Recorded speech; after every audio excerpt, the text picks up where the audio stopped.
se prepare para desafiar sua compreensão sobre o cosmos e cuidado com as abduções. Atualmente temos presenciado a famosa corrida espacial, em que diferentes empresas têm disputado quem consegue descobrir formas de vida em outras galáxias.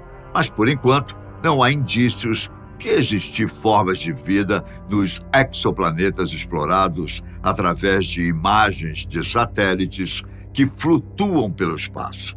Ainda assim, não faltam relatos de quem afirma ter encontrado ou interagido com algum ser de outro planeta. E há aqueles que dizem, inclusive, que foram abduzidos por extraterrestres. Embora o assunto da busca por vida alienígena já tenha sido tratado por autoridades e especialistas como piada ou algo digno de ficção científica, hoje já é conduzido com maior seriedade. Tanto é que o Pentágono trouxe a público recentemente um relatório que aborda os relatos de pilotos de aeronaves militares que encontraram objetos voadores não identificados, OVNIs, em diferentes períodos históricos. E para começar nossa lista dos casos de abdução, vamos retomar um dos mais antigos casos de avistamentos de alienígenas, que muitos alegam que foram encobertos por relatórios que associavam os corpos e objetos com testes científicos. Caso Roswell, 1947. Há 76 anos, um fazendeiro da cidade de Roswell, no Novo México, estado situado no sudoeste dos Estados Unidos, passeava com o filho pelos campos próximos ao rancho em que vivia, quando encontrou uma série de destroços espalhados por uma área extensa da região, compostos por materiais não identificados. Os restos encontrados abalaram a cidade e o país por serem definidos como partes de um disco voador. E apesar da informação ter sido confirmada pelas Forças Aéreas dos Estados Unidos, dias depois, as Forças Armadas negaram a declaração. O episódio ficou conhecido como Caso Roswell, e a data estimada em que ocorreu, 2 de julho de 1947, foi eleita para celebrar o Dia Mundial do OVNI. Portanto, esse caso merece nossa atenção para refletirmos sobre os contatos imediatos de terceiro grau. Entenda o caso. De acordo com a revista Super Interessante e o Correio Brasiliense, tudo começou quando o fazendeiro William Mark Braziel, acostumado a encontrar peças de balões meteorológicos em sua propriedade, a aproximadamente 50 quilômetros de Roswell, descobriu que a imprensa local já havia despertado para possíveis evidências alienígenas em sua região.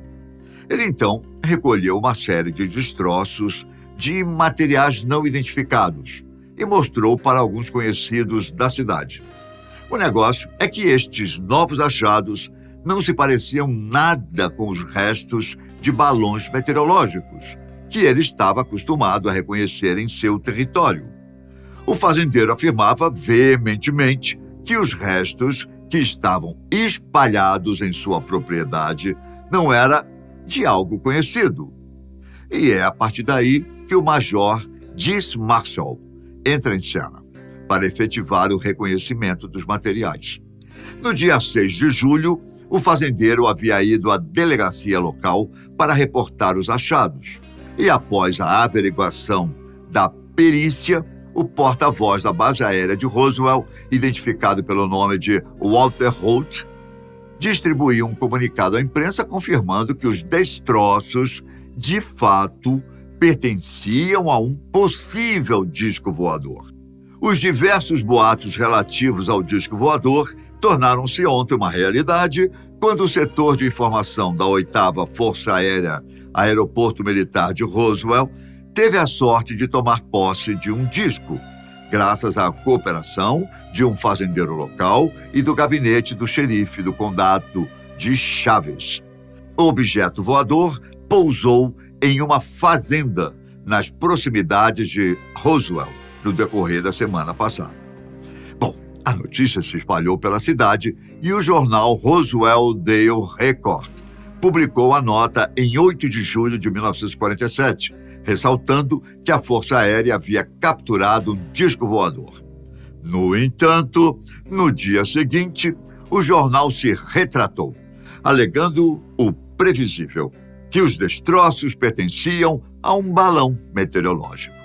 A população alarmada ainda difundiu rumores sobre supostas aparições de alienígenas no deserto do Novo México, entre os dias que ocorreram a investigação da suposta nave espacial. Outras pessoas, no entanto, foram além, ao declararem ter visto corpos alienígenas no Hospital Roswell Army Airfield.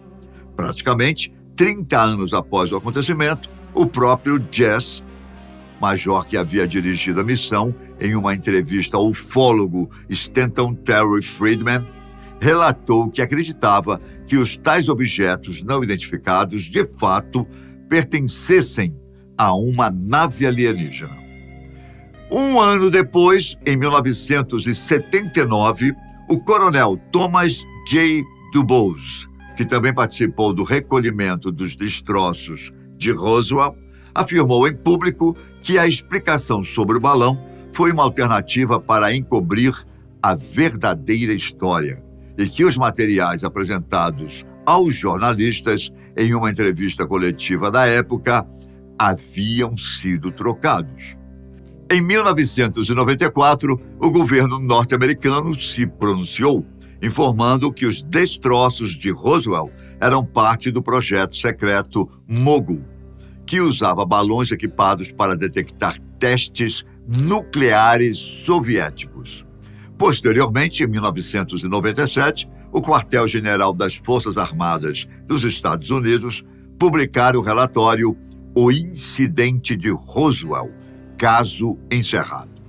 Neste relatório, a Força Aérea anexou fotos de uma sonda espacial da NASA para demonstrar a semelhança do objeto com um suposto disco voador, assim como fotos de manequins antropomórficos do Alderson Laboratories, para dizer que os protótipos teriam sido confundidos pelos moradores de Roswell, que alegavam ter avistado corpos alienígenas no deserto do Novo México. Neste mesmo ano, o coronel Philip Corso revelou no livro The Day After Roswell sobre sua participação em um projeto secreto que investigava destroços de OVNIs.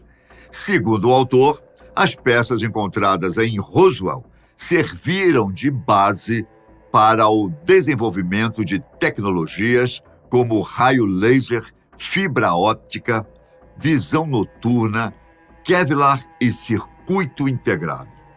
O tempo se passou e, na década de 2010, o FBI divulgou um relatório datado de 1950, no qual foram citadas 3 naves, de 1 a 15 metros de diâmetro, cada uma, ocupada por 3 pequenos corpos. De acordo com o documento, na data de 29 de março de 1950, o investigador da Força Aérea Norte-Americana relatou o encontro de 3 discos voadores na região do Novo México, que seriam ovais com uma protuberância no centro, igual àqueles que conhecemos nos filmes de ficção científica. Já os seres avistados se assemelhariam a nós, porém, com baixa estatura, aproximadamente 90 centímetros cada. E segundo as teorias e especulações sobre o caso de Roswell, os corpos dos alienígenas teriam passado por autópsia do exército americano, que teria acobertado o incidente. O documento enviado por um agente especial à diretoria do FBI está disponível na internet junto a milhares de outros documentos do novo sistema de pesquisa da agência chamada The Vault.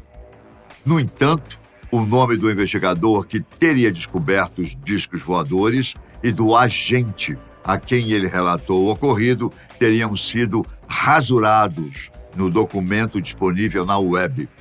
Bom, agora vamos para as abduções. O primeiro relato de abdução do Brasil. De acordo com o portal Aventuras na História, Antônio Vilas Boas vivia uma rotina pacata de fazendeiro em São Francisco de Sales, no estado de Minas Gerais. Sua família era toda formada por lavradores e, enquanto os demais parentes cuidavam das terras pela manhã, o próprio Vilas Boas preferia trabalhar à noite, sozinho com seu trator. Na noite de 5 de outubro de 1957, ele se preparava para dormir e decidiu abrir a janela do quarto que dividia com seu irmão. Naquele momento, os dois notaram uma forte luz branca no céu, mas não deram atenção. Depois, Vilas Boas acordou e percebeu que a luz continuava por lá e se aproximava cada vez mais em alta velocidade, adentrando as frestas e iluminando toda a residência. Assustado, ele acordou seu irmão e os dois fecharam a janela e todas as portas da casa, para se protegerem do desconhecido. Os dias foram passando e os irmãos seguiram normalmente em suas rotinas, até que na noite do dia 14 de outubro, Antônio estava trabalhando sozinho no solo e avistou novamente a luz. Em seus relatos, o agricultor revelou que a luz apareceu cerca de 20 vezes e a cada aparição ela voltava cada vez mais forte e que sua luminosidade parecia até mesmo com o sol, em plena escuridão da noite. Tamanha era a dimensão de sua intensidade. Mas foi apenas durante a madrugada do dia 16 de outubro, quando arava sozinho o solo, que uma luminosidade avermelhada se aproximou dele. Só que desta vez ele ficou completamente sem reação, ao perceber que o brilho estava a apenas 50 metros de sua cabeça. De acordo com seus relatos para uma entrevista da época, a luminosidade vinha de uma nave com o formato de um ovo alongado que portava suportes metálicos para pousar. Ele teria tentado fugir, chegando a dar partida no seu veículo de trabalho, porém, logo percebeu que o motor não estava funcionando e decidiu correr de volta para a fazenda. Mas, segundo seu relato, os seres que mal chegavam à altura dos seus ombros logo o puxaram, agarraram seus braços e pernas até que conseguiram levá-lo para o interior da nave. O intrigante é que seu relato sobre o acontecimento era bastante preciso. Ele disse que os estranhos sequestradores usavam um macacão cinza colado ao corpo, com tiras pretas em alguns lugares, e que o traje ia até o pescoço das criaturas. Para completar, elas ainda usavam um capacete rígido, bem reforçado até a altura do nariz. Talvez para o protegerem de perceber sua aparência? Não sei. Isso nunca vamos saber. Bom, mas o que mais surpreendeu, e ainda surpreende a todos, foi o procedimento cirúrgico realizado pelos extraterrestres. Vilas Boas recordou que os tais seres inimagináveis ligaram um tubo com ventosas em seu queixo para coletar sangue e que, em seguida, teria sido levado a uma sala onde uma alienígena teria entrado e tido relações sexuais com ele. O agricultor afirmou que o interior da nave era todo feito de metal e que os alienígenas foram bastante cuidadosos com ele e que em nenhum momento tentaram machucá-lo. Sobre a comunicação dos seres, ele explicou que os seus sequestradores falavam em uma língua meio que animalesca e que ele nunca ouvira nada parecido.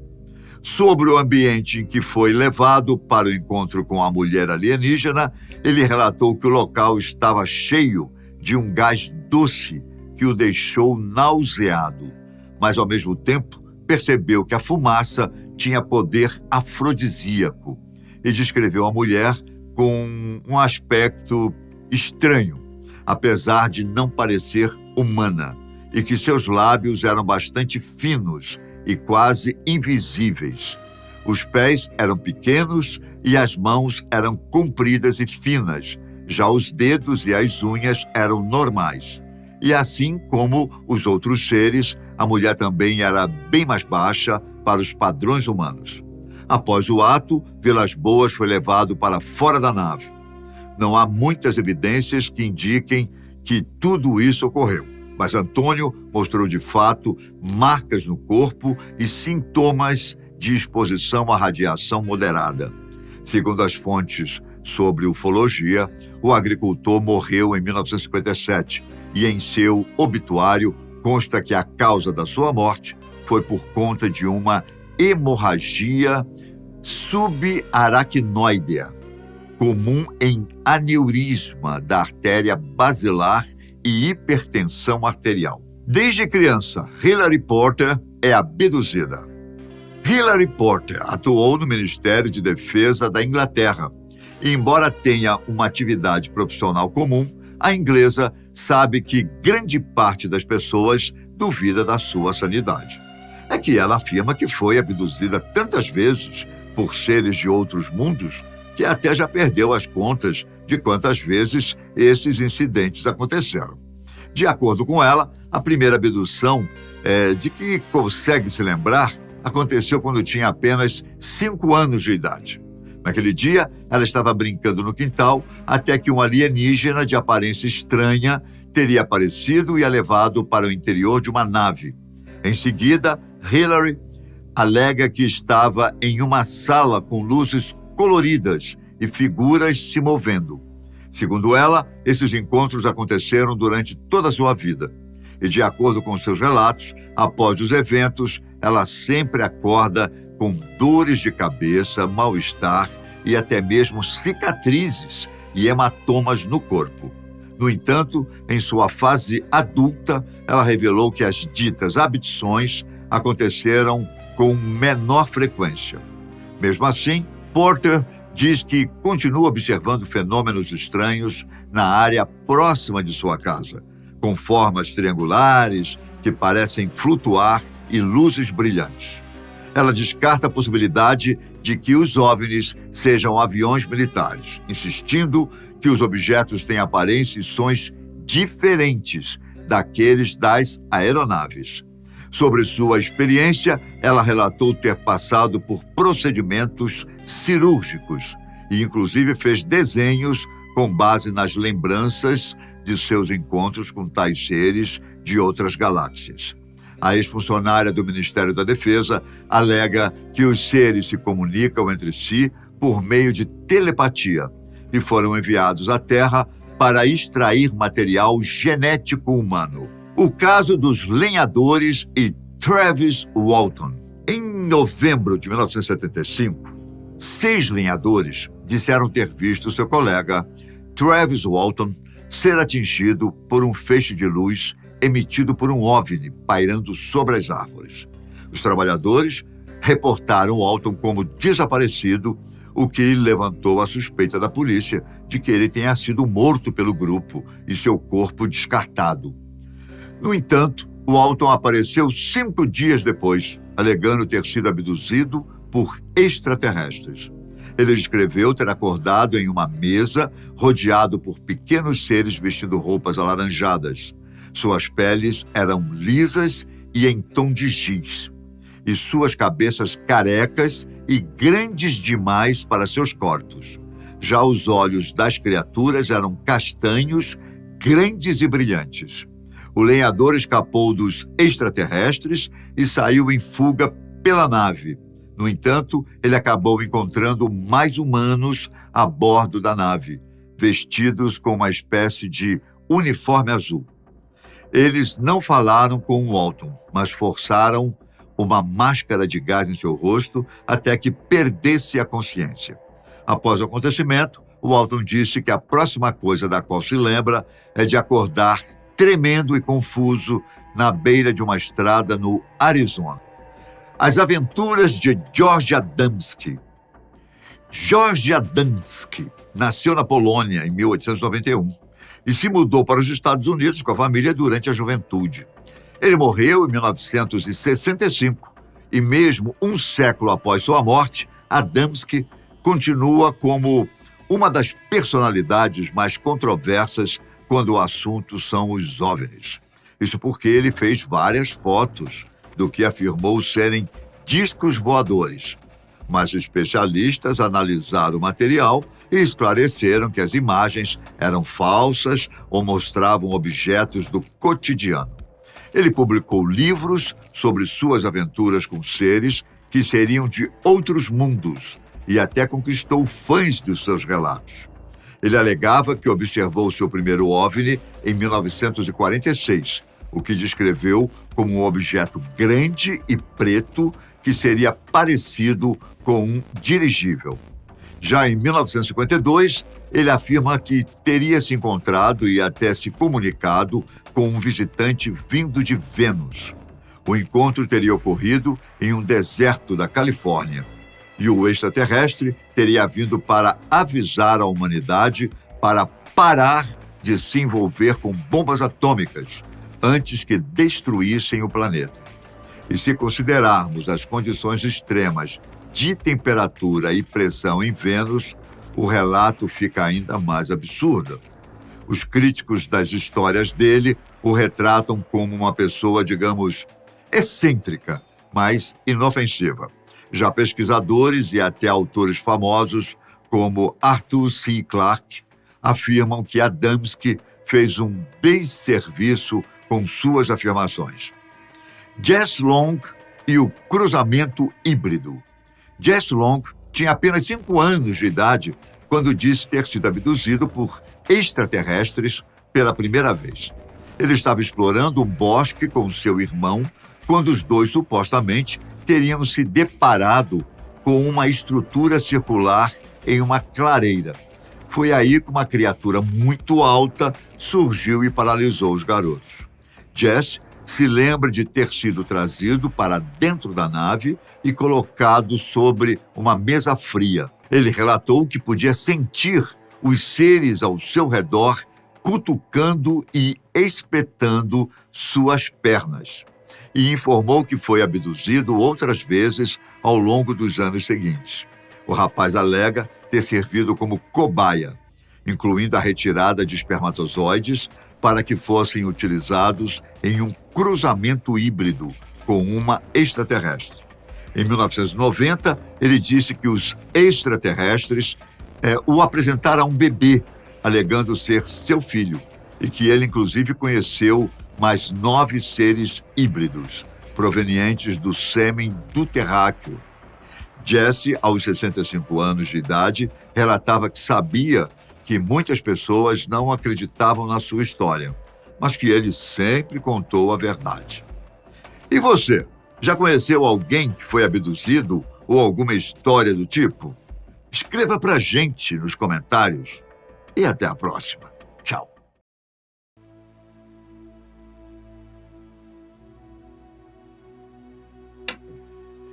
Parque da província de Whiteshell, Canadá, 1967.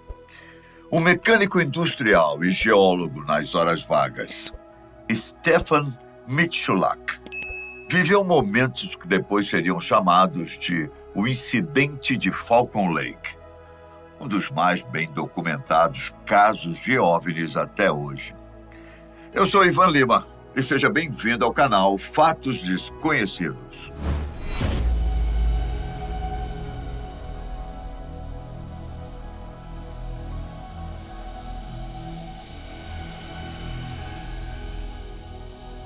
Naquele dia 20 de maio de 1967, num sábado, Stefan viajou de sua casa em Winnipeg, Canadá, até Falcon Lake, um lago localizado em Manitoba.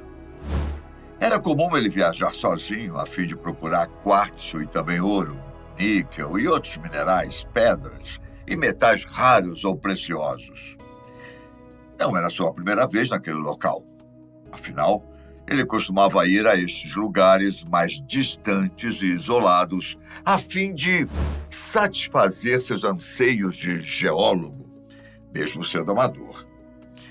Ainda não era meio-dia, quando ele teria se deparado com algumas pedras de quartzo e parou para observá-las.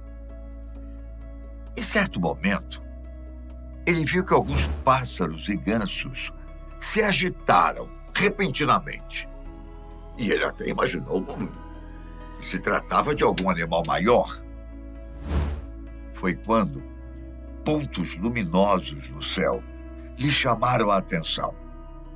Stefan viu aqueles dois objetos parados no ar a cerca de 45 metros de distância e pensou: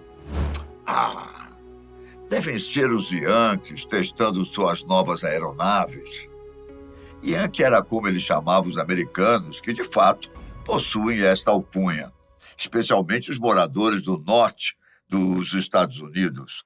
E como o Canadá e o seu vizinho procuraram manter o clima amistoso desde o fim da Guerra Anglo-Americana, em 1815, não seria nenhuma novidade eles utilizarem o espaço aéreo canadense para fins de testes. Bom, no entanto, ele viu que as aeronaves tinham um formato peculiar. Olhando-as do ponto da onde ele estava, claro, elas tinham a forma de charutos, com um tipo de saliência no centro delas, e emitiam luzes bem brilhantes, mesmo durante o dia, em especial na cor vermelha. Além disso, seus movimentos eram diferentes das aeronaves convencionais, mas ainda assim, ele não mudou de ideia. Eram os americanos, com certeza. Bom, enquanto olhava abismado, uma das aeronaves voou para uma determinada direção, em altíssima velocidade, mas a segunda pousou no local não muito distante de onde ele estava, sobre uma plataforma rochosa. A curiosidade de Stefan falou muito mais alto, e ele decidiu se aproximar do objeto a fim de conferi-lo. Afinal, não era todo dia que se via algo tão diferente e curioso. Ao se aproximar do local onde o objeto voador havia pousado, ele percebeu que, na verdade, ele possuía uma forma circular e devia ter sido construído de um metal peculiar que ele não soube identificar naquele momento. Então, fez um rápido esboço do que estava presenciando e, passados alguns minutos, sem nenhuma atividade vinda do objeto, ele chegou mais perto. Primeiro, ele procurou por alguma insígnia de identificação.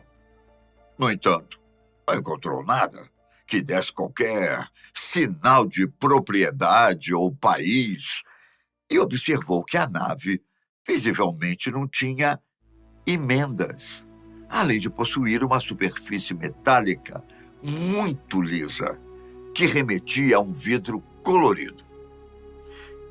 Calculou mentalmente o tamanho e alegou ter 10,5 metros de comprimento por 4,5 de altura. O objeto também mudou de cor, de cinza para vermelho, apresentando um brilho dourado ao redor.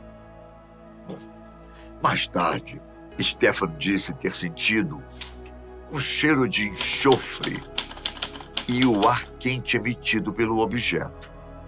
Ele também ouviu os sons de um motor zumbindo, bem como um som sibilante de ar sendo expelido. Logo percebeu que uma porta lateral estava aberta. Então, chegou até ela e conferiu o interior. Luzes fortes vinham de dentro, acompanhadas por sons que pareciam ser de vozes. Isso ele veio confirmar depois. A certeza de ter ouvido 2 vozes diferentes, só que abafadas, como se 2 tripulantes estivessem conversando. Ele também não conseguiu entender o que falavam. Bom, Stefan tentou literalmente fazer contato, ainda achando que se tratavam dos Yankees e que eles podiam estar com problemas. Do lado de fora, ele perguntou se precisavam de algum auxílio mecânico. Como não houve resposta, fez a mesma pergunta em outros 3 idiomas: polonês, russo e alemão. Foi nesta hora que as vozes do interior do objeto se calaram. Colocando um óculos de solda que sempre carregava consigo, ele resolveu olhar o interior da aeronave. E assim, ele pôde distinguir feixes de luzes e painéis piscando em várias cores. Uma olhada mais atenta, e ele não viu nenhuma presença no interior, e com isso, decidiu se afastar. Nesse momento, percebeu que a porta começava a se fechar. Ao tocar novamente no objeto, as pontas das luvas que usava se queimaram. A partir daí, ele disse que tudo aconteceu muito rápido. O objeto girou em seu próprio eixo no sentido anti-horário e Stefan avistou um tipo de grade com orifícios, de onde saíram rajadas que ele alegou serem gases muito quentes, que o atingiram no abdômen e violentamente o jogaram para trás. Ao cair, notou que sua camisa estava queimando e a retirou imediatamente. Bom, neste momento, o objeto decolou e alçou o voo a uma velocidade muito grande, sem emitir qualquer ruído. Stefan sentiu-se desorientado, sentiu náuseas e ainda vomitou. Praticamente no mesmo instante, surgiram pequenas marcas paralelas e circulares em seu peito e na altura do estômago. Mesmo assim, ele retornou ao motel onde havia reservado seu quarto e lá tentou contactar o médico local. Mas o médico havia viajado. Bom, Stefan entrou em contato com sua esposa, informou-a do acidente e que, por isso, iria voltar para Winnipeg de ônibus, pois não estava bem para dirigir sozinho. Quando retornou para casa, foi que conseguiu atendimento médico num dos hospitais da cidade. Devido aos ferimentos, foi atendido na emergência. Durante os dias seguintes, Stefan ainda foi acometido por crises de diarreia, dores de cabeça, desmaios e perda de peso contínua. Os diagnósticos preliminares não indicaram muita coisa e, por isso, levantou-se a suspeita de uma possível contaminação por radiação, até mesmo devido ao que ele relatava aos médicos. Bom, apesar da contagem de linfócitos ter caído drasticamente a um nível quase fatal, os testes indicaram que ele não estava contaminado. Como o relato dele era sempre o mesmo para qualquer pessoa, não demorou muito para que Stefan fosse visitado por gente, digamos, interessada no assunto, como a Polícia Montada do Canadá, a Força Aérea Real Canadense, o Departamento de Defesa, ufólogos e até mesmo o Exército dos Estados Unidos, que enviou representantes para interrogarem Stefan. Apesar dele nunca ter mencionado as palavras UFO, disco voador ou aliens em seus relatos, a Polícia Montada fez um relatório após ir até o local indicado por Stefan, inclusive na companhia do próprio. Bom, assim que melhorou pela primeira vez, dentre várias outras recaídas que ainda teria, foi meio que intimado pela Polícia Montada a irem até o local mencionado. Um helicóptero Hillier da Força Aérea Canadense foi utilizado na operação, devido ao fato de ele permitir fácil visualização do solo e agilidade, mas os sobrevoos feitos no local não facilitaram as coisas, de acordo com o relatório da polícia. Ao mesmo tempo, grande parte da mídia canadense se interessou pelo caso. E a porta da casa dos Michalak ficou abarrotada de fotógrafos e cinegrafistas. Nos momentos em que estava bem, Stefan até concordava em participar de um ou outro programa de entrevistas, contando sempre a mesma versão inicial e mostrando as marcas das queimaduras deixadas em seu corpo. No entanto, aquela história toda acabou tirando a privacidade da família, além de ter provocado um rebuliço na escola onde seu filho, Stan, estudava, que passou a ser assediado pelos colegas. Stefan chegou ao ponto de ter se arrependido de contar o ocorrido à mídia. Os resultados oficiais foram inconclusivos, porque além de não terem encontrado o local informado por Stefan, mesmo em sua companhia, não contavam com qualquer tipo de evidência, a não ser os ferimentos, as assertivas e o estado físico da principal testemunha. Reconstituições e filmes foram feitos acerca do caso, que continuou sendo o maior mistério de Falcon Lake, mas que nunca foi realmente solucionado. O que se sustentou por parte dos céticos foi que tudo o que ocorreu resultou de um acidente decorrente do uso de álcool. Mesmo sendo provado que na noite anterior Stefan tinha consumido não mais que 3 latas de cerveja. Quanto às marcas no corpo, um coronel reformado do Exército dos Estados Unidos, John Alexander, afirmou tratar-se de alguma reação alérgica. Bom, seja o que tenha acontecido, os sinais de queimadura e os demais efeitos colaterais que vinha sofrendo desde o incidente continuaram intermitentes até a data do falecimento de Stefan, em 1999. Contudo, até o dia de sua morte, ele ainda alegava não se tratar de um OVNI, mas sim de uma nave experimental dos Estados Unidos, que, por sua vez, afirmou não estar testando qualquer aeronave ou arma na ocasião. É bom lembrar que o país vivia o auge da Guerra Fria com a então União Soviética, naquela época. O maior problema encontrado em todo e qualquer caso ufológico é a total ou parcial falta de provas concretas. Por vários anos depois da morte do pai, Stan Michalak esteve na mídia para continuar a história de Stefan e, ao mesmo tempo, deletar a ideia do público de que tudo não havia passado de um delírio causado pelo álcool. A verdade nua e crua, no entanto, morreu com o protagonista do caso que, infelizmente, nunca conseguiu convencer a todas as pessoas de sua história.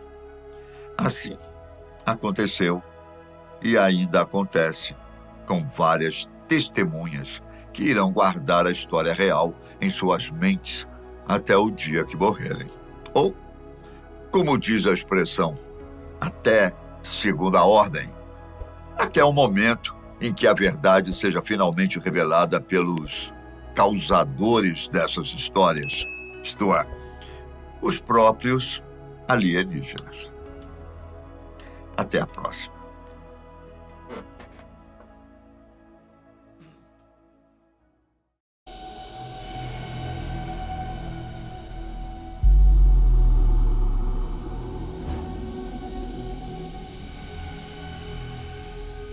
O espaço pode ser imenso, assustador e ter coisas que o ser humano ainda não consegue entender. Contudo, ele é inegavelmente lindo. e capaz de alimentar a curiosidade de qualquer pessoa a respeito do que existe além do nosso planeta. De acordo com algumas histórias e relatos, o que estaria além, na verdade, já está entre nós, vigiando e estudando nossos hábitos e tecnologia. Pela internet, é possível encontrar vários casos de pessoas que tiveram contatos com os famosos OVNIs, os objetos voadores não identificados. O que talvez você não saiba é que o Brasil já foi palco de um importante caso para a história da ufologia. Em 1986, 21 objetos estranhos sobrevoaram o espaço aéreo de São Paulo, Goiás, Rio de Janeiro e Minas Gerais. Dezenas de militares e civis os avistaram a olho nu ou com o uso de um binóculo. E somente na Escola de Especialistas da Aeronáutica, em Guaratinguetá, os OVNIs foram vistos por aproximadamente 2.000 militares. A situação atingiu proporções tão surpreendentes que a Força Aérea Brasileira precisou acionar 5 caças para identificá-los. No entanto, a tecnologia dos objetos parecia ser muito superior à nossa, já que as supostas naves conseguiam fazer manobras em zigue-zague e alcançar até 15 vezes a velocidade do som. Enquanto alguns pilotos viram os objetos com os próprios olhos, mas não tiveram registro nos radares, outros captaram os OVNIs pelo caça, mas não foram capazes de enxergá-los. Essa, meu caro, foi a Noite dos Discos Voadores. Esse episódio começou na noite de 19 de maio, quando o sargento Sérgio Mota da Silva observou uma luz curiosa parada no céu.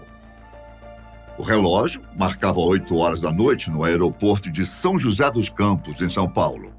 E Sérgio, na época, controlador de tráfego aéreo, começou a dar os comandos para que um voo pudesse decolar. Só que o ponto luminoso no céu o deixou intrigado. Depois de perceber que o radar também havia detectado alguma coisa, ele entrou em contato com o Aeroporto Internacional de Guarulhos para saber se alguma aeronave estava voando até São José dos Campos. Mas, para surpresa dele, não havia nenhuma. A noite de 19 de maio de 1986, ela é a noite em que ocorreu o caso ufológico com o maior número de testemunhas da história da ufologia mundial. Então, foi uma noite em que dezenas de objetos voadores não identificados apareceram sobre vários estados brasileiros, né? Principalmente sobre São Paulo, Rio de Janeiro e Goiás. Outros estados, Minas Gerais, Paraná, Santa Catarina, Rio Grande do Sul, também tiveram alguns relatos, alguns avistamentos pontuais, mas o foco das aparições foi principalmente São Paulo e Rio de Janeiro. E foi testemunhado ali por milhares de pessoas, talvez milhões de pessoas. Frequentemente eu encontro novas testemunhas que acrescentam novos dados ao caso, né? Então ela começou por volta das 18 horas, de 19 de maio de 86, na região de São José dos Campos, quando o operador da torre de controle do aeroporto observou luzes estranhas que não eram aviões, não eram veículos conhecidos, né, por ele na ocasião. E enquanto ele avistava essas luzes e relatava os controles, outras luzes foram surgindo. E os radares da Força Aérea Brasileira também começaram a captar outros objetos. Durante a conversa entre os dois controladores, o ponto luminoso simplesmente desapareceu e reapareceu pouco tempo depois, ainda mais brilhante. Com um binóculo, Sérgio tentou observar mais detalhes do objeto e percebeu que era composto por várias cores, mas não foi possível entender do que se tratava. Depois de alternar a intensidade das luzes da pista do aeroporto, Sérgio entendeu que, de alguma forma, o ponto luminoso estava se comportando de maneira inteligente. Isso porque o objeto se aproximou quando ele diminuiu o brilho e se afastou ao intensificá-lo. Alguma coisa muito estranha estava acontecendo, e isso foi só o começo. Como eram vários objetos, mais de 2 dezenas de objetos que invadiram o espaço aéreo brasileiro, o brigadeiro Otávio Júlio Moreira Lima entrou em contato com o ex-presidente José Sarney, acordando ele à noite, falando que o espaço aéreo brasileiro estava sendo invadido, se ele teria aí a autorização para decolar caças de interceptação para mandar ao encalço dessas luzes, desses estranhos objetos luminosos aí que estavam saturando mais de 3 tipos de sistemas de radares, né? Os radares de solo a bordo das aeronaves, e foi então autorizada a decolagem dessas naves de interceptação. Sabe-se que ao menos 3 outras aeronaves também fizeram estranhos avistamentos. Enquanto voava de Londrina para São Paulo, o piloto de um avião modelo Bandeirante notou um objeto voador se aproximando, como se estivesse em rota de colisão, e entrou em contato com o Centro de Controle de Área de Brasília. Outra aeronave, que também fez um registro parecido, estava voando de Guarulhos para Brasília, mais especificamente no interior de Minas Gerais. Já o terceiro avistamento foi feito por um bimotor Xingu, que havia saído de Brasília e estava seguindo para São José dos Campos. Nessa ocasião, o sargento Sérgio entrou em contato com o piloto para saber se ele tinha visto alguma coisa estranha no céu, já que o radar havia detectado nada menos que 3 OVNIs. O piloto, um coronel chamado Osíris Silva, não só tinha visto o objeto, como também emitiu um aviso de que tentaria se aproximar do ponto luminoso, descrito pelos tripulantes como bem grande. O copiloto do bimotor, Alcir Pereira da Silva, chegou a dizer, com medo na voz, que todo mundo que tentar perseguir esse tipo de objeto acaba sumindo. Para a sorte deles, antes que o bimotor desse início à manobra de aproximação, o objeto foi embora. Também na mesma noite, o repórter fotográfico Adenir Brito recebeu uma informação que mais parecia mentira. Havia um disco voador logo acima da sede do antigo jornal Vale Paraibano. Como é preciso ver para crer, ele foi com uma repórter para o pátio da empresa e testemunhou um episódio que jamais esqueceria. Várias luzes coloridas estavam se movimentando no céu, basicamente para todos os lados. Com sua câmera em mãos, ele registrou o fenômeno e disse que realmente acreditava que eram objetos do espaço, que estavam provavelmente monitorando instalações brasileiras. A parte mais curiosa e que serve de base para teorias da conspiração aconteceu um mês depois. Um ufólogo americano foi até a redação do jornal ao lado de 2 oficiais do Centro Técnico Aeroespacial. E aí, rapidamente, veio um cientista, se dizendo cientista da NASA, mas que depois se descobriu que não era da NASA. Ele veio e solicitou os negativos para fazer uma análise nos negativos, né? Ele levou os negativos para os Estados Unidos e esses negativos nunca mais foi devolvido e também não foi apresentado um relatório, né, sobre essa suposta análise que ele iria fazer. Na época, em maio de 86, esse caso ele foi muito bem veiculado em jornais, em revistas especializadas, e até nos dias atuais, vez ou outra, ele volta a ser notícia. Inclusive, se sabe hoje que o caso ele foi uma onda ufológica, ou seja, ele durou 10 dias, foram 10 dias de invasões em todo o território nacional, inclusive com pousos, com contatos com tripulantes desses OVNIs, abduções, enfim, todos os estados aí brasileiros tiveram algum tipo de fenômeno, alguns mais intensos, outros menos intensos. E as pessoas atualmente, elas ainda continuam tendo uma certa dificuldade de acreditar no fenômeno OVNI, porque durante muito tempo, durante muitas décadas, as pessoas eram taxadas de loucas. Quem via esse tipo de fenômeno muitas vezes era pessoas simples, né? É lógico que existem depoimentos também de pessoas gabaritadas, mas geralmente a imprensa fazia algum tipo de chacota.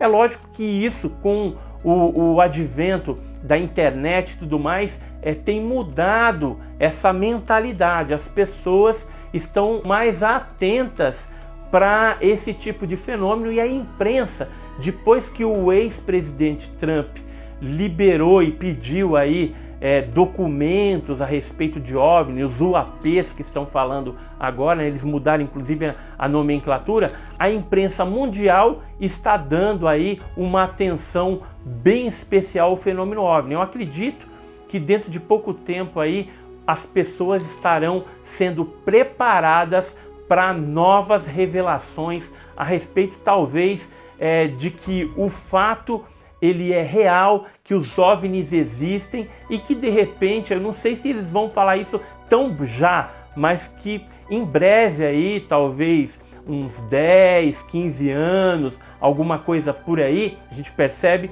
eles assumam que a vida extraterrestre é real.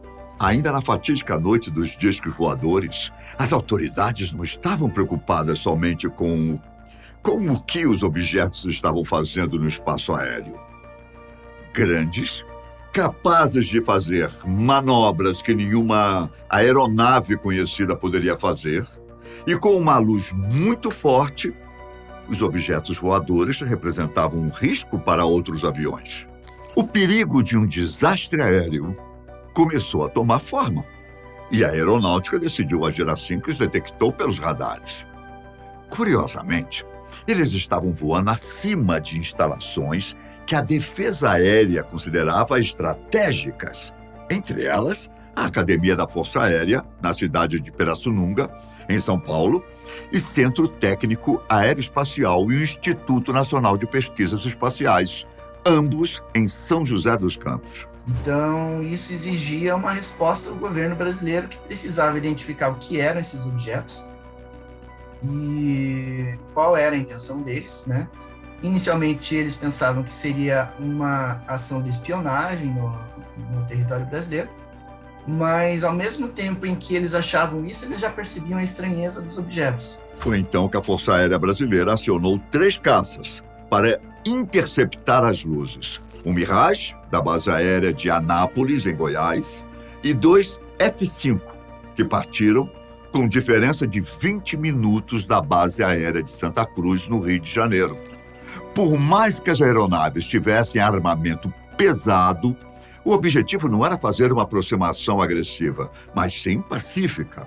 Os pilotos não conseguiram nem atingir algum objeto desse, embora em algum momento eles conseguiram colocar o objeto em Judite, travado ali, poderia ter atirado e acertaria, mas parece que inteligentemente o objeto percebeu e logo se distanciou daqueles caças Mirage e F-5 que estavam perseguindo os OVNIs. Antena 235 a 5 milhas agora. O contato que eu tenho está bem mais longe. Ciente. Ele está piscando, às vezes ele fica mais forte e depois some a luz. Ao que parece, os OVNIs eram capazes de chegar a velocidades absurdas, bem maiores do que as de qualquer avião da época. Depois de avistar um dos objetos pelo radar, o piloto do Mirage acelerou a uma velocidade de Mach 1.3, supostamente o suficiente para interceptar o objeto, já que representa cerca de 1.600 quilômetros por hora. Só que quando o caça estava a cerca de 9 quilômetros de distância, o artefato voador simplesmente acelerou a uma velocidade de Mach 15, isto é, pouco mais de 18.300 km por hora. Em toda a história da humanidade, nenhum avião conseguiu tal feito. O mais rápido de todos foi o North American X-15, que em 1967 ultrapassou 7.000 km por hora. Por que ficou conhecido como a Noite Oficial dos OVNIs? Porque houve o envolvimento militar na perseguição desses objetos voadores não identificados. O governo norte-americano também ficou sabendo a respeito desse caso, tanto é que houve notificação através de telex também, enviado de Brasília para o Departamento de Defesa norte-americano. Segundo os documentos da Força Aérea Brasileira, teria começado por volta das 20 horas. Porém, segundo o operador da torre de controle, Sargento Sérgio Mota da Silva, ele me declarou o seguinte: olha, isso tudo começou quando eu estava assumindo meu posto na torre de controle. Eu entrava na torre de controle às 18 horas, com o sol se pondo. Quando eu cheguei na torre, eu já vi aquela luzinha parada no céu. Então, era por volta das 18 horas. E foi se encerrar quando amanheceu. Durante esse tempo, um dos pilotos disse que um dos objetos estava a cerca de 5 quilômetros de altura, emitindo uma intensa luz branca, antes de subir para 10 quilômetros e sua luz mudar para a cor vermelha, verde e branca novamente. Às vezes ela volta no mesmo ponto que ela sumiu. Ciente, eu tenho uma detenção na sua antena 295 a 14 milhas. Curva à direita para a proa 300. Direita 300. Já foi reportado pelo outro caçador, luzes intermitentes, cor vermelha. E devido a essa característica de ter milhares de testemunhas, né, espalhadas aí por diferentes regiões que viram esses objetos e viram a decolagem dos caças e tudo, seria impossível para a Força Aérea negar que isso aconteceu. Eu tenho relatos de moradores da região serrana ali que descrevem esse objeto como imenso, algo em torno de 1.500 metros de comprimento, né? É lógico que a gente não pode descartar aí outras hipóteses da procedência desses objetos, como a hipótese de seres dimensionais, de outras dimensões, de repente a própria raça humana no futuro voltando para o passado para resolver alguma coisa, intraterrestres, não que a Terra seja oca, tá? Mas que possa haver protuberâncias na crosta terrestre onde abrigaria aí bases desses objetos voadores não identificados. Embora não tenha acontecido nenhuma tentativa de ataque por parte dos objetos, a orientação dada aos pilotos foi de voar com o sistema de armas ativado e as luzes de navegação apagadas. Em determinado momento, o piloto de um dos F-5 recebeu a informação do controlador de voo que 13 OVNIs estavam voando atrás dele, como se estivessem escoltando o caça. Em uma tentativa de visualizá-los, o piloto manobrou em 180 graus. Só que, mais uma vez, os objetos desapareceram. O Centro de Operações Militares até lançou a hipótese de que os objetos eram naves espiãs, enviadas de algum porta-avião estrangeiro na costa do Brasil. Mas adivinhe só, não havia nada no litoral. Inclusive, 2 desses objetos chegaram a atravessar a fronteira rumo ao Uruguai, né? Depois, o governo uruguaio, através da Força Aérea Uruguaia, entrou em contato com o Comaer, Comando da Aeronáutica, e aí trocaram ali algumas informações, cartas, para saber o que estava acontecendo e foram notificados de que se tratava de uma invasão de objetos voadores não identificados. E uma das conclusões que eu cheguei, que era bem mais de 21 objetos voadores não identificados naquela noite. A contagem de 21 objetos é da Força Aérea, mas só entrou na contagem da Força Aérea o que era visto por militares e captado nos radares. Mas havia objetos que não apareciam nos radares.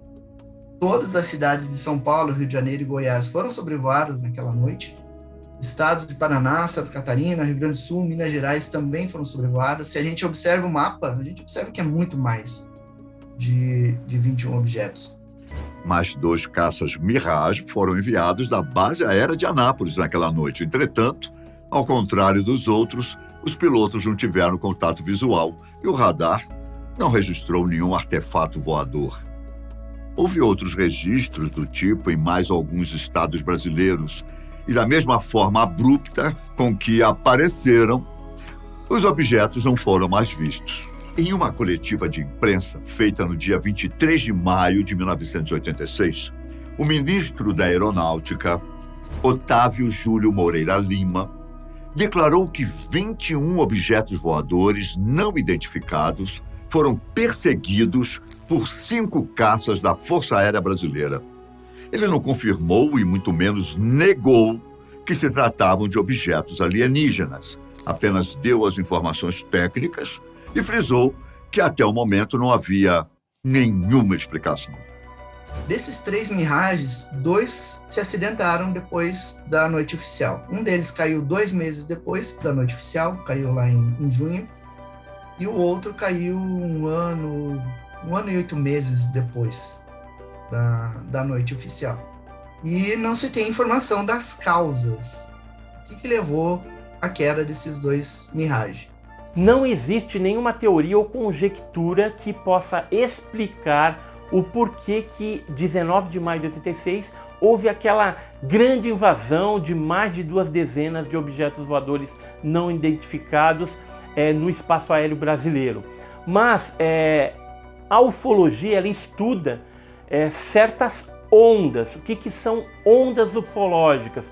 De tempos em tempos vem um objeto maior, que a gente chama de nave-mãe, e ele solta objetos menores que ficam durante um determinado período de tempo fazendo ali uma determinada programação, provavelmente algum tipo de pesquisa científica da parte desses tripulantes dos OVNIs. Então pode ocorrer pousos, pode ocorrer abduções, contatos durante essa onda, esse tempo, esse período curto de tempo que vez ou outra acontece. Existem alguns comportamentos desses objetos naquela noite que sugerem que havia um interesse no aspecto tecnológico do governo brasileiro, nas estratégias de defesa do governo brasileiro, monitoramento de tráfego aéreo e tudo mais. Porque as aparições geralmente tinham alguma relação com bases militares ou tecnológicas que havia naquela região. A cidade de São José dos Campos, por exemplo, naquela época tinha, e ainda tem, o INPE, Instituto Nacional de Pesquisas Espaciais, o Centro Tecnológico da Aeronáutica, tem a Elibras, que fabrica helicópteros, Tem várias fábricas ali que fazem um desenvolvimento tecnológico ligado à defesa, ligado a questões militares, questões científicas e tudo mais. Então, você percebe que havia um interesse, Além disso, esses objetos sobrevoaram bases militares, centrais de energia elétrica. Então, havia um interesse na questão estratégica naquela região, digamos assim. Mas também havia um comportamento de parte dos objetos que se agrupavam em determinadas áreas onde não havia nenhum tipo de instalação estratégica naquela área. Por exemplo, na divisa entre São Paulo e Rio de Janeiro, bem numa área de mata, uma área de serra, onde não tem povoados, não tem nada, havia uma área dessas onde os objetos se concentravam. Então, quando passava um avião, quando passava algum caça, se aproximava da área, os objetos saíam, o avião passava e eles rapidamente voltavam para aquela área. Então, não se sabe o que atraía os objetos para aquela região, mas eles se concentravam ali. Então, havia umas 2 áreas assim, na região ali entre Rio de Janeiro e São Paulo. Havia outra a umas 18 milhas a oeste de Anápolis, onde os objetos também se concentravam. Se precisasse sair, eles já logo voltavam para aquela região. E não se sabe o porquê desse tipo de comportamento, o que estava levando eles a fazer esse tipo de posicionamento, né? Na noite de 19 de maio de 86, houve essa desova de várias naves aqui que cumpriram essa programação durante 10 dias. Então foi uma onda que durou 10 dias e no dia 29 de maio de 1986, o próprio sargento Sérgio Mota, ele estava de trabalho naquele dia também, por coincidência, e ele viu sobre Santos, no litoral de São Paulo, um objeto comprido, parecendo um charuto, né, uma nave-mãe, e ele disse que vários objetos iam naquela direção e desapareciam dentro dessa estrutura. Ele chegou a comunicar Brasília e São Paulo novamente, só que eles resolveram não mandar caças de interceptação no dia 29 para lá, porque na primeira tentativa tinha sido frustrada, então eles não resolveram ali não fazerem isso.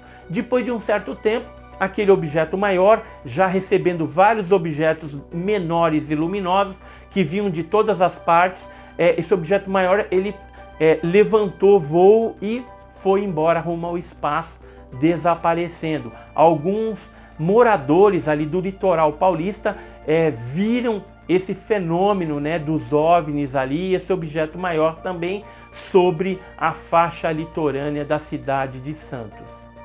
A coletiva terminou com a promessa de que um dossiê seria publicado 30 dias depois.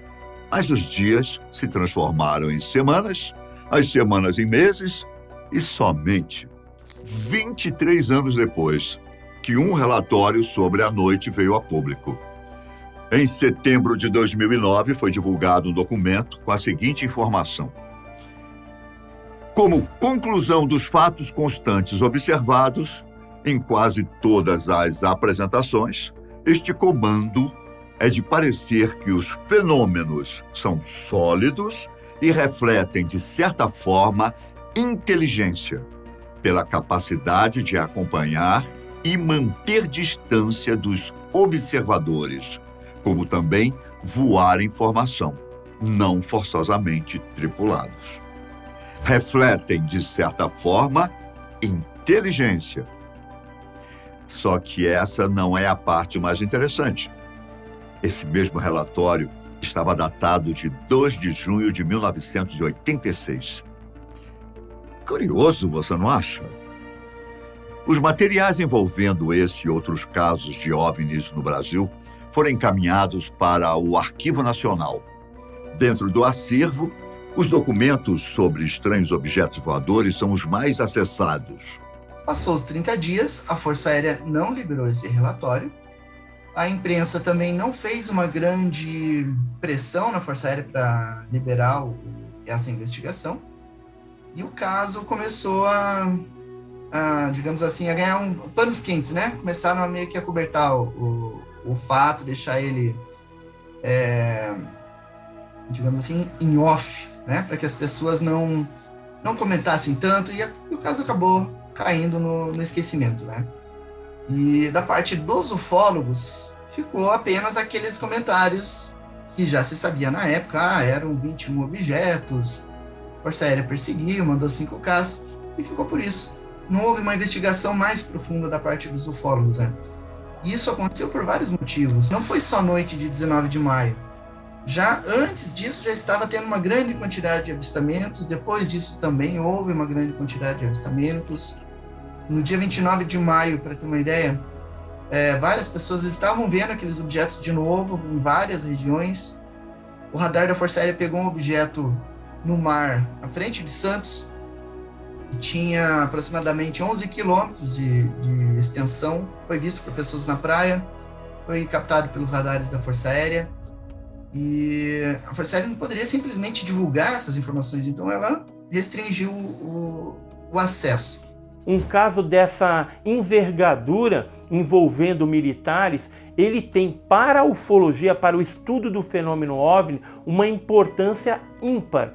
Por quê? Porque além de ter um envolvimento militar, os relatórios oficiais não chegaram a uma conclusão convincente, ou seja, eles descartaram qualquer tipo de objeto voador convencional, ficando ali a conclusão de que se tratariam de algo não identificado. Se era aí algum artefato militar secreto de outro país, nós não sabemos. Pelo menos até os dias atuais não ficou comprovado isso. Você não precisa ver para crer no fenômeno UFO, né? Tem inclusive muitos ufólogos que nunca viram nada, mas eles sabem que existe um fenômeno inteligente, apoiado em altíssima tecnologia, que ocorre desde a antiguidade. E eles afirmam isso, sabem dessa realidade, baseado em evidências e comprovações que a gente encontra quando faz a pesquisa ufológica. Por exemplo, vamos supor assim que ocorra um caso ufológico hoje em alguma cidade do Brasil, e ali tenha um ufólogo investigando. Ele vai atrás dessa informação, ele vai checar os dados, ele vai tentar explicar aquele caso de todas as formas possíveis. A partir do momento que ele não tenha uma explicação para aquele fato, ele já começa a considerar outras possibilidades. Então, a partir do momento que ele eliminou aquelas hipóteses, juntou todos os dados possíveis, ele começa a fazer análise. E aí, nessa análise, ele descobre, às vezes, que uma testemunha viu um objeto em tal local, outra pessoa, pouco depois, viu o mesmo tipo de objeto, então você já tem uma trajetória, e aí você, com base nessa trajetória, consegue identificar outras pessoas, aí você já sabe que um fato aconteceu, várias pessoas observaram. E aí, de repente, você descobre que em tal local uma pessoa diz que o objeto desceu ao solo. Aí você vai lá, você vê a marca de pouso, né? Você sabe que um objeto físico pousou ali, porque você tem a impressão das pegadas, você tem efeito, em alguns casos tem um efeito eletromagnético associado. Aí você coleta a amostra de solo, por exemplo, de dentro da marca, você faz experimentos com ela, você descobre que toda a vida dentro daquela marca, ela está morta, foi morta por algum agente eletromagnético, possivelmente. Ou, às vezes, você usa aquela amostras de solo de dentro da marca, de fora da marca, e você percebe que a de dentro da marca está hiperadubada, por exemplo. A taxa de crescimento de uma planta ali dentro é muito superior à outra fora. Então, você observa uma série de elementos ali que não se explica de uma forma natural. Você não consegue uma explicação científica, digamos assim, uma explicação racional para aquilo, sem levar em conta a realidade do caso. E aí a grande questão é saber quem são eles e o que eles desejam aqui no planeta, né? Quando o assunto é avistamento de OVNI, é logicamente que nem todas as provas estão disponíveis. Quando, por exemplo, uma testemunha fotografa ou filma algum objeto voador não identificado, essa foto e esse filme é passível de uma análise para a gente verificar se o fenômeno é autêntico ou não, ou se de repente pode ser algo explicável, algum objeto voador convencional ou algum erro de interpretação. Então, no caso de avistamento, quando tem fotografia e vídeo, é apenas uma prova circunstancial. Hoje, não só os militares, cientistas e áreas de inteligência e governos sabem da existência do fenômeno OVNI e sabem da sua materialidade, porque ele já tem essas provas em mãos, seja materiais de naves, seja materiais biológicos de seres, tripulantes de OVNIs, e também substâncias que vez ou outra são deixadas nos locais onde esses OVNIs aparecem. É isso. Eu sou o Ivan Lima e eu pergunto a você: o que aconteceu naquela noite? Será que episódios como esse aconteceram outras vezes e foram mantidos em sigilo? Se os extraterrestres já estão entre nós, por que ainda não se mostraram para todos? Algo me diz que não precisaremos esperar muito pelas respostas. Mantenha os olhos abertos e, claro, olhe para cima.